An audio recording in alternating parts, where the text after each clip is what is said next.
Hello guys, welcome back to my channel. তোমরা কেমন আছো? আশা করছি ভালো আছো। আমিও মোটামুটি ভালোই আছি। তো চলো, আজকে মায়ের শরীরটা সেরকম ভালো নেই, তাই আমাকেই সকাল থেকে সমস্ত রান্নাবান্না কাজ কর্ম সবই করতে হবে। তো চলো এখন ঘরটা মুছে নিই, তারপর আরও ওদিকে কাজ আছে।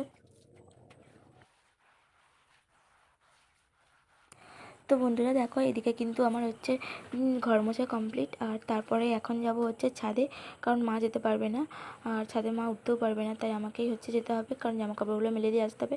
মা সকালে অনেক জামাকাপড় মেখে দিয়েছে, তো ওগুলোকে এখন আমি ধুয়ে তারপর মেলবো ছাদেতে। তো চলো আমি এখন ছাদে যাব। তো দেখো, আমি এখন ছাদে কিন্তু এসে গেছি, আর জামাকাপড়গুলো চটপট করে মেলে দিচ্ছিলাম, কারণ প্রচণ্ড রোদ্দুর বেরিয়েছে।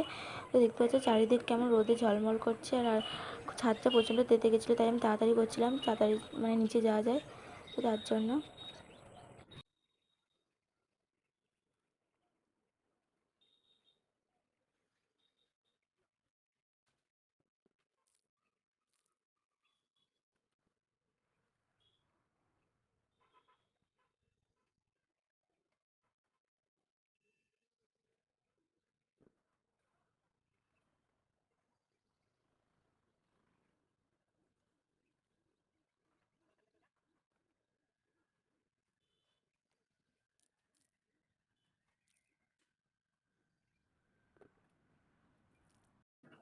তারপরে এদিকে দেখো, আমার স্নান সারা হয়ে গেছে, আর তারপর আমি একটু পুজো দিয়ে দিচ্ছিলাম।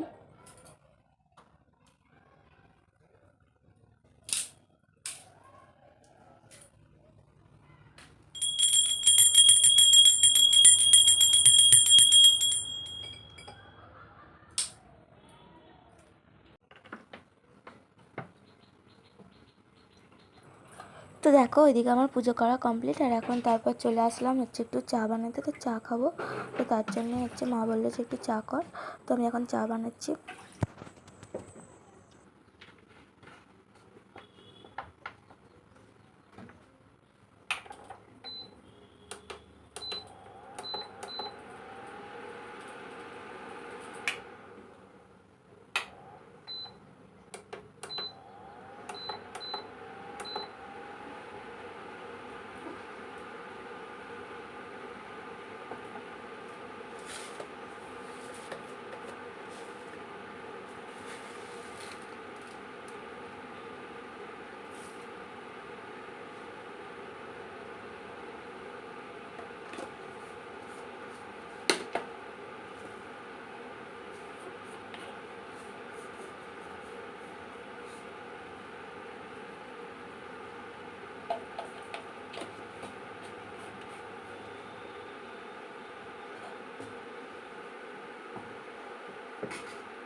তারপর এদিকে দেখো, অনেকটা পরে আসলাম দুপুরের দিকে।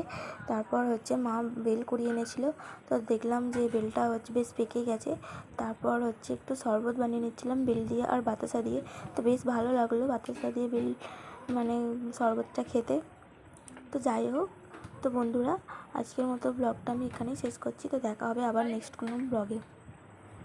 ততক্ষণ তোমরা সুস্থ ভালো থেকো এই গরমেতে।